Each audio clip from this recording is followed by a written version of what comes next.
369 TV న్యూస్కి స్వాగతం. సిద్ధరామప్ప కాంప్లెక్స్లో సెల్ ఫోన్లు దొంగతనం.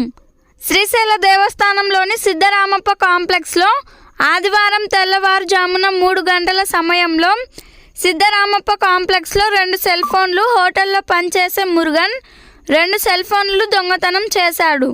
అక్కడ ఉన్న సెక్యూరిటీ గార్డ్ సిబ్బంది ఎం శివకు శివదీక్ష శిబిరాల వద్ద దొరికాగా వారిని శ్రీశైలం దేవస్థానం 1 టౌన్ పోలీస్ స్టేషన్కు అప్పగించడం జరిగింది.